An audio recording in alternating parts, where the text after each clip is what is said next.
Welcome back, everybody, to another episode of The Strategy Gap. Actually, special episode today. We have no guests, but Joe and I are here live in person together. So if you're listening on Spotify or Apple Podcasts, feel free to hop onto YouTube. You can see the video of us chatting back and forth and join us as if you're sitting in the room with us. Joe, very excited to be in person. Reporting live from Dunwoody, Georgia, which is right north of Atlanta for those keeping score. So we used to be like this more often before the pandemic. So when we're here for meetings, we figured, why don't we take special use of that and let's do one of these slightly differently than we normally do. So it's an absolute pleasure to be here.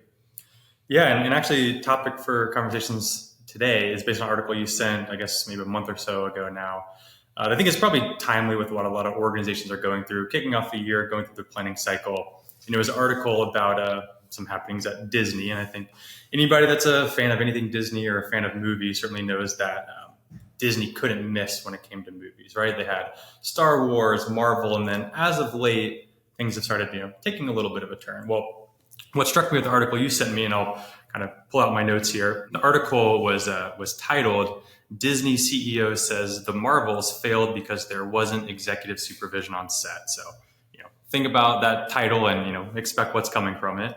A lot of information in there. And of course, none of this is us saying what did and didn't happen in the Disney situation, but it is an interesting perspective. Two quotes from Bob Iger that he talked about during a New York Times leadership summit, where he said, quality needs attention. It doesn't happen by accident. Quantity, in our case, diluted quality. I think that statement, totally fair, makes sense. However, he followed it up with a quote that he said, there wasn't as much supervision on the set, so to speak, where we have executives that are really looking over what's being done day after day after day. So again, if I'm someone working in those sets, working over the movies, that probably isn't going to sit well with me. But Joe, you sent it to me. It struck you. I'd love to get your thoughts on the article. Yeah, for those paying attention to Disney, Bob Iger stepped back in after a couple of years of poor success. So the Marvels movie, the most recent cinematic release, was the most recent evidence of a decline in overall quality and I guess people's appetite for seeing things. So Bob Iger didn't return to Disney under some amazing circumstance. He was brought back in because maybe there wasn't supervision in the previous role, but he's there now and he's back. And this is a good example that at least it struck with me, is like there was a situation where a project did not have the results they expected, because Marvel movies in the past would 10x the spend on what they cost to make the movie plus all the marketing expense. This one basically broke even, which is not what they're shooting for. So this is interesting only because the leader of the organization, the highest seat in all the place, is basically saying it's their fault. If we were there, things would have been different. It's essentially what it is. So the old idea that victory has many parents and failure is an orphan, example of this. And so I guess this really tees up the conversation that Jonathan and I are trying to have today, which is it's not the best look when a leader does that. And so what are some mistakes people have made in a similar vein, where in an attempt to explain maybe something that didn't go well, instead of taking ownership, they cast blame on something else, which can have the opposite effect. Yeah, absolutely. And I think certainly anybody, probably in any type of role, whether you're working at a strategy role or even working at a chain restaurant, you've experienced some level of disappointment in the way that your leadership maybe has interacted, or you've been working with the organization and how their leadership has responded to a situation. And certainly strategy and strategy execution is full of opportunities for these sorts of situations. So we're actually going to go back and forth, talk one by one on a couple of different examples. We'll hit a few of mistakes that we've seen through our years of experience that organizations make, and maybe some comments on how to not make those mistakes as well. So I'll kick things off first. So my first overall pick, I guess in no particular order, but my first pick. I'm just going to couch it as not making enough space for others' opinions and voices. This one story that sticks in my mind, I think about it far too often. It's my Roman Empire, I guess, is now the common term. How often do you think about it? Yeah. At least once a week? I definitely think about the Roman Empire once a week. But I was working with an organization doing an engagement where you're leading a session and it's only successful if there's a lot of conversation, a lot of input from the group. Most of the time, you can kick off a conversation, you go, people are chatting, and your job is just facilitating. On the far end of the spectrum is people that don't want to give anything. And I'll always remember this situation. I was even joking about how, look, like, I don't have the joke that I am going to be up here all day, because I literally am going to be up here all day. And still there was no response. But at that moment, the president kind of raised his hand and he said, I don't know, I feel like maybe I need to leave the room. And to me, that really sat with me. It's like, well, you're very aware that there's something going on where, because you're in this room, other people are not able to speak their mind on the problems or opportunities for improvement. So that's not a good culture to be a part of. Being a culture where you can encourage ideas, where you can encourage input, where you can be receptive of that input, is a much better way than creating this negative culture where even in an open forum, nobody's willing to provide their input. I mean, I was actually at that engagement with Jonathan, and I think it was his first time on the road where I was observing him as he was basically making sure he can go on the road and do it on his own. So it was a difficult situation to be in. And you can tell if you're this type of leader, at least in my opinion, if a question is asked by someone like Jonathan about 10% of strategies are executed, 90% aren't. What percentage would you give yourself? And instead of answering, everybody tilts their head and looks at the leader to see what they're going to say. If that happens more than once, especially in the beginning, you're pretty much cooked. Yeah. The session was a complete waste of time. I mean, we were lamenting. We spent the whole day there, but it felt like we really didn't do anything because there was nothing that got done. Anything that was said by the CEO was fine. Everybody else didn't say anything, or if they did say something, it was something benign that made no sense. So the whole goal of having us there was to break the logjam of how come we're not executing our plans at a high level. And if nobody's being honest that things aren't going well, then they made no progress. And long story short, they did not see any success over the long term and kind of stayed status quo for better or for worse. Yeah. So that is difficult. And ultimately, don't be that leader. If you find that people are looking to you before asking questions, then you are making the mistake, not only in that one meeting, but probably in general. So that would be to piggyback off Jonathan's piggytail's good though. Yeah. What Jonathan said, being in the room, you know it, you see it, it feels uncomfortable, and everybody, generally speaking, had a bad day. So we remember those sometimes better than the good days. But thank you, Jonathan, for that. Yeah. What's your first one? Go for it. Well, I'm going to hit the tennis ball back.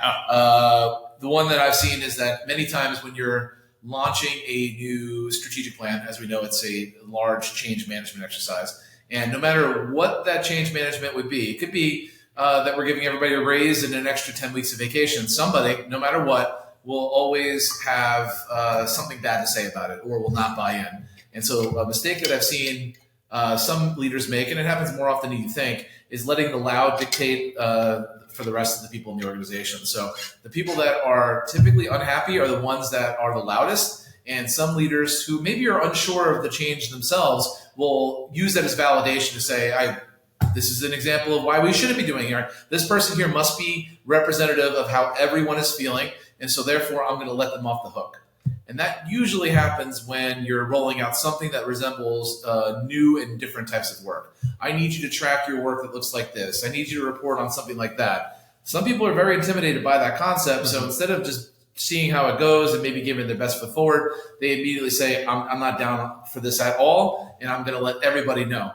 That only works if somebody on the other side, from a leadership perspective, is receptive. And in the case that I'm talking about, it was a global rollout of strategy, and there were about 10% of the organization that was pretty loud, and leadership buckled to that pressure. And as a result, they did not see the change that they expected. They did not roll out this master plan. And it's unfortunate because there was a lot of excitement, but due to the attitudes of a few, it caused the whole project to fail. And I don't know if you were there too. So yeah, that sort of thing is challenging because it's in some cases that works, right? It has to do with the personality of that individual or that 10% of the voice. That hey, if that's the 10% that's got the buy-in, they're the ones that the chiefs that can go and get everybody else motivated and on the same path. Well, then yeah, it works. But if maybe they're not in the best footing with everybody else, then it's probably not going to work. And in that situation, it's figure out, well, all right, maybe this is the right path or maybe it's not the right path, but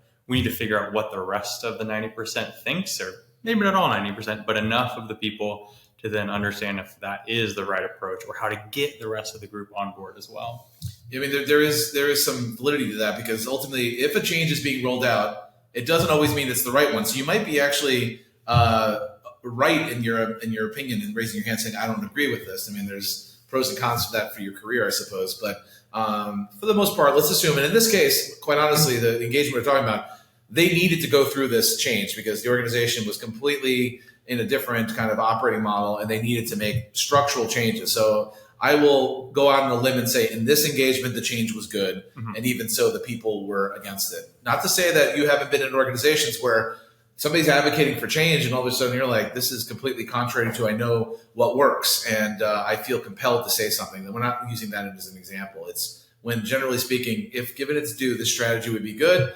10% don't like it. They raise their hand, make a stink, and leadership buckles to them versus maybe finding 10% that actually enjoyed it. We talk about it a lot on this on the strategy gap, but the idea of your organization being a bell curve.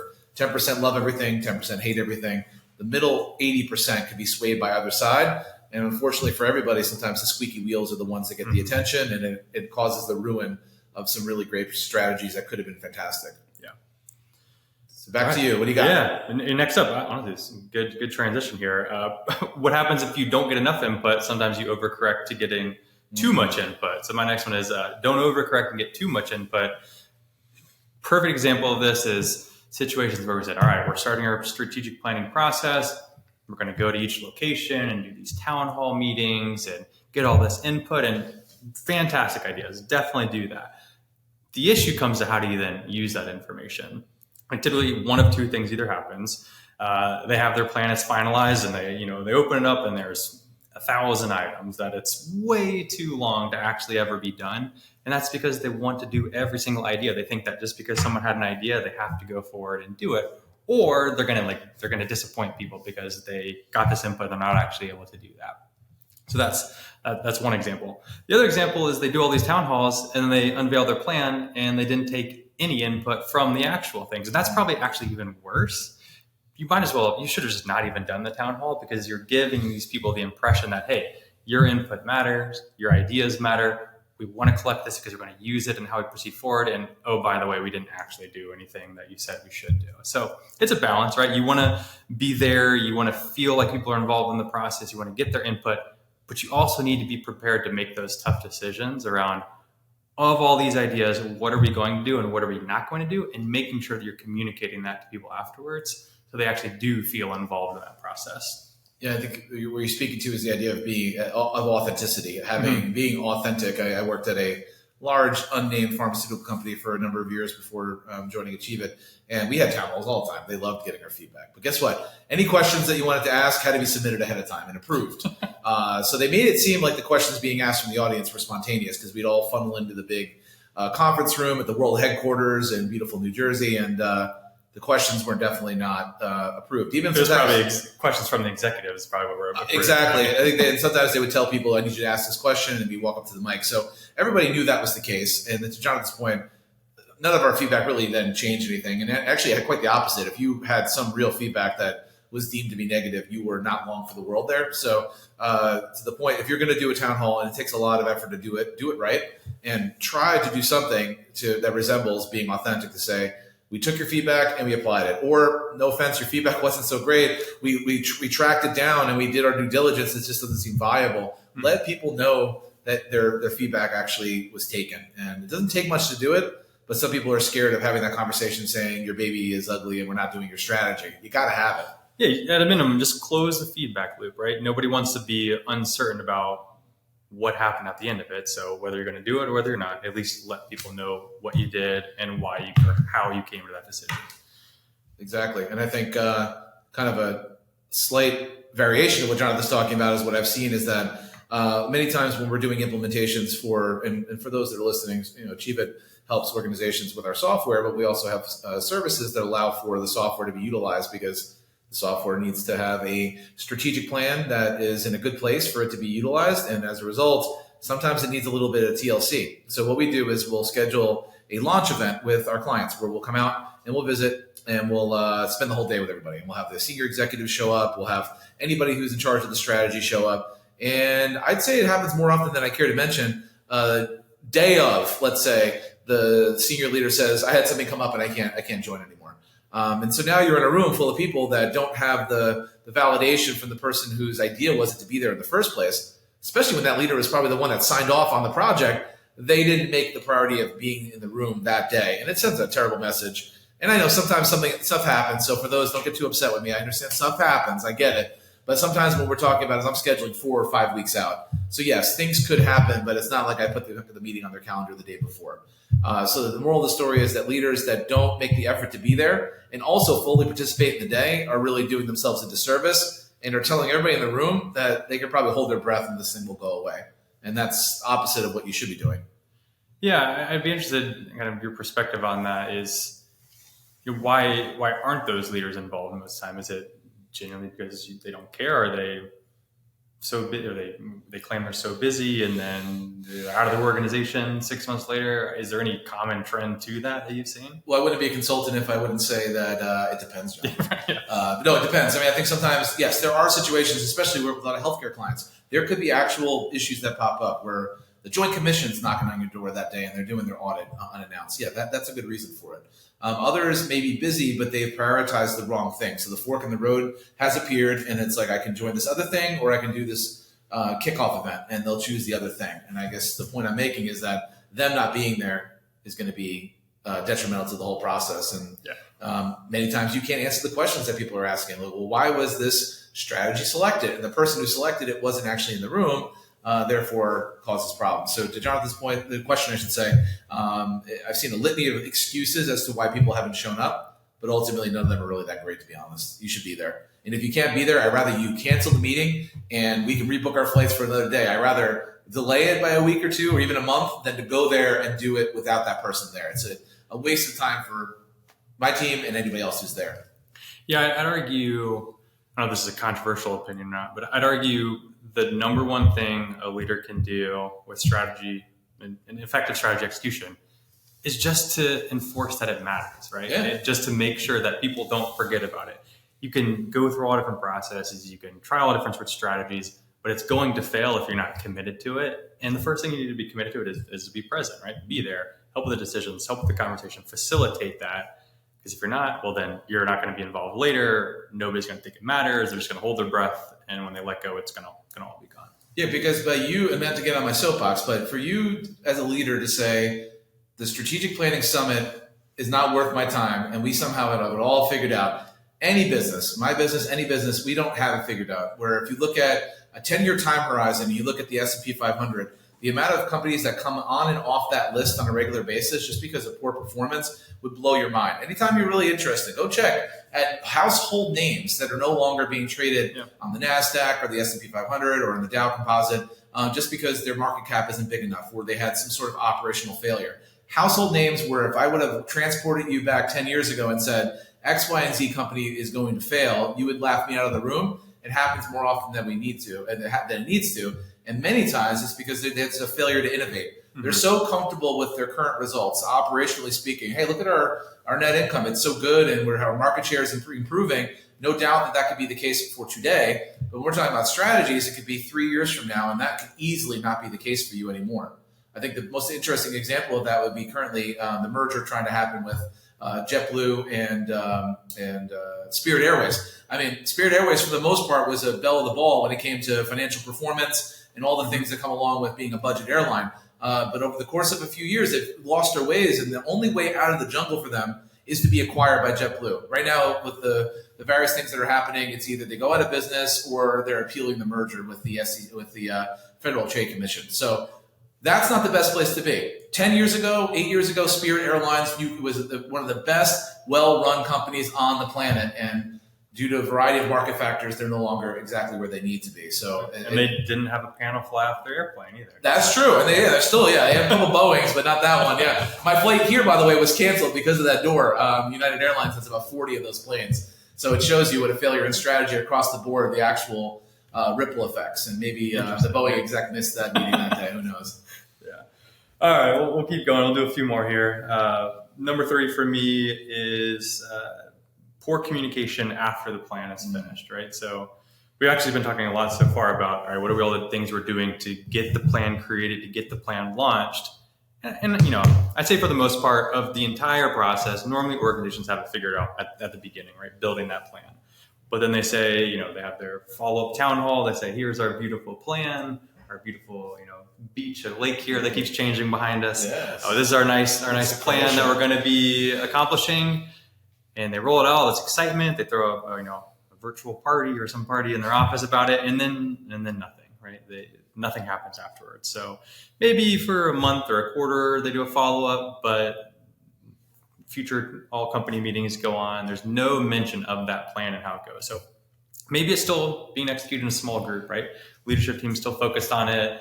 The strategy team's still focused on it, but the rest of the company, the people that are actually responsible for doing the work, maybe they're asked for updates, but it's never talked about. So to them, it's like, wow, I've got so many things to do, and you're asking me to do this one thing extra, but I never hear about it. I don't know what it means, how it ties into everything else. I don't know if we're on track with the goals that it's supposed to align to.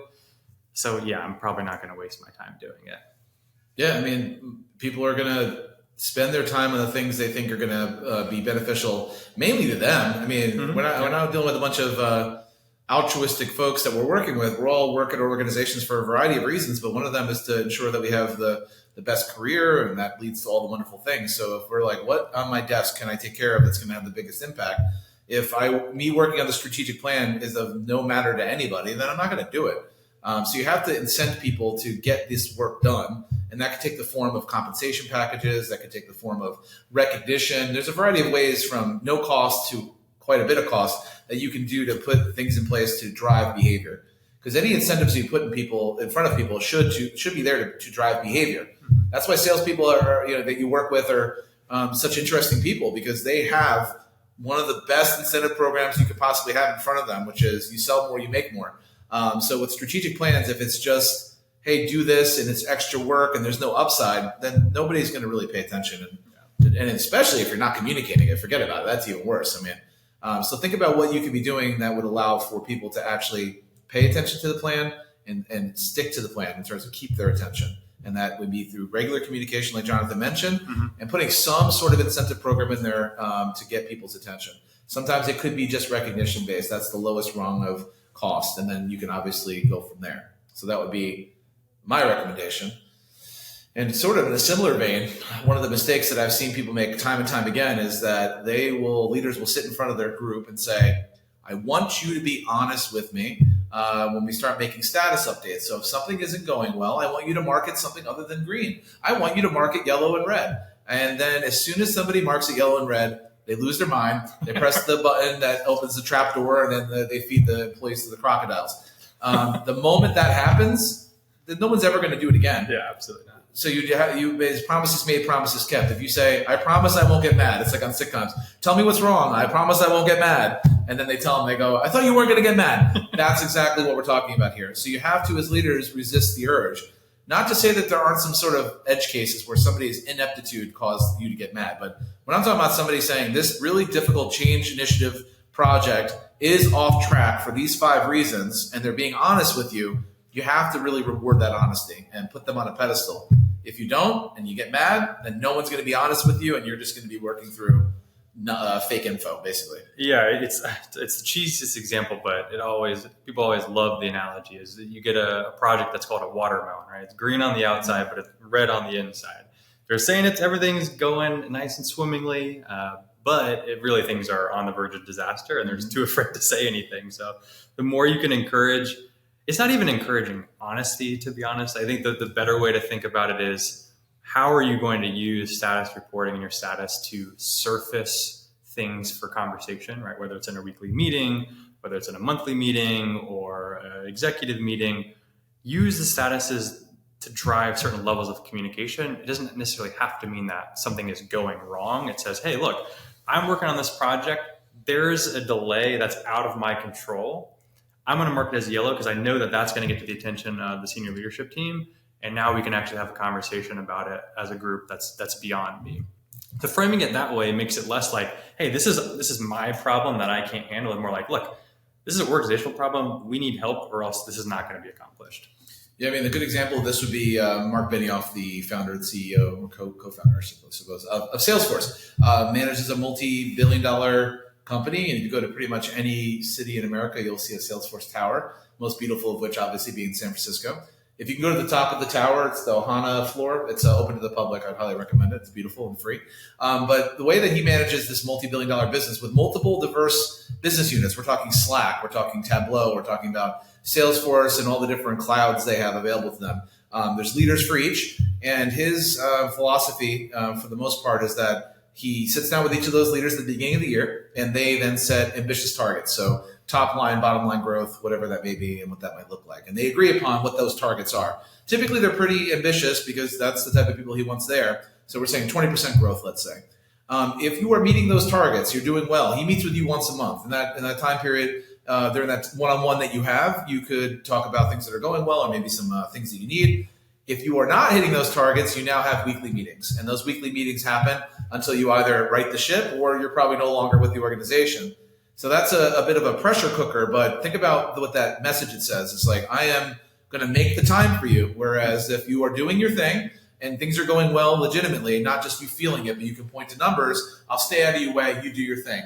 If you are not doing what you're supposed to do, I will meet with you more regularly. I hope those conversations are collegial. I haven't been in them. I don't know what it sounds like. I hope it's there to say, what can I do to get you back on track? And that is the best thing a leader possibly can do, is get out of the way of high performance and lean into maybe mediocre performance in the hopes of making them high performers. Yeah. Same thing with strategic planning. I think there's plenty of examples for how to do it more effectively. The overarching point is, whatever you're going to say you're going to do, make sure that's actually the truth, right? Don't go back on it.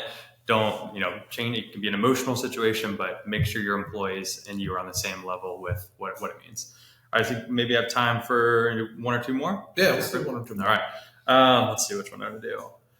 Let's say I think one mistake a lot of companies make actually happens like during the execution process is they focus too much on the shiny objects or the crystal balls, right? That maybe somebody goes to a conference or you see something that your competitor's doing and you say, we got to stop everything. We have to do this. It's just this emotional decision. Right now, where it's AI. We just recorded an episode on AI that's very similar to this, where everyone thinks they have to do something related to AI because there's this pressure externally and internally that we need to change. But you don't actually take the time to figure out, is this the right thing to do? How does this impact the rest of the investments that we've made and the resources we've applied to other things? And also, what is the impact that changing things or shifting all of our attention to this is going to have on the rest of the organization that we did spend all this time getting buy-in and everything else? If we just keep changing back and forth, people are going to get change fatigue. Change management is already hard enough.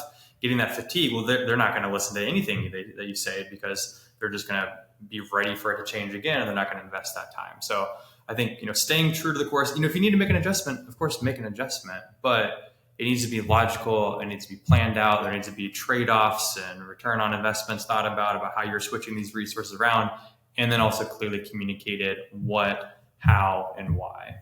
Yeah, because you think about the actual real impact of this if you're not doing this well. I mean, I spend probably a little more time on Twitter than I care to mention, but there's been a real X. Yeah, I mean, that's our X. Yeah, sorry. That always you can probably Twitter out of my cold dead hands. It's always going to be Twitter, but there's been a real rash of layoffs in the tech industry recently, and a lot of them have been recorded for all to see, and it's been interesting. But the one that is the common through line here is, for the most part, a lot of the companies have gotten ahead of their skis when it comes to hiring. And so when it comes to making a strategic plan, there might be targets in there might be initiatives that on paper look like hire this many people and all that. But if you're also, those aren't realistic and they're not being pressure tested, the downstream impact is a human impact. Yeah. And so this isn't, sometimes we talk flippantly about strategic planning and the goal of it. I mean, ultimately the goal of your strategic plan is to make the organization you're working with stronger and better, so that the people that work for you and work with you have better lives, they're able to provide for their families, get different career opportunities.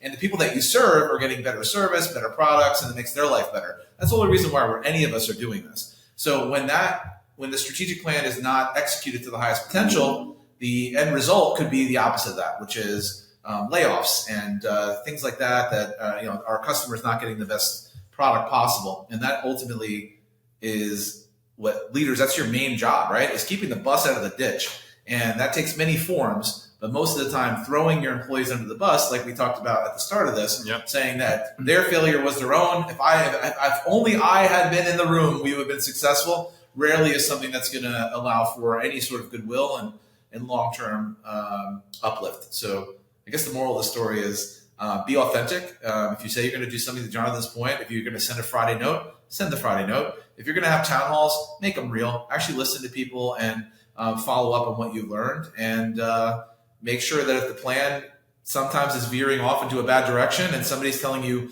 honesty and you don't like it, resist the urge to get mad and really try to ensure that they feel comfortable sharing those changes with you, and then obviously try to right the ship.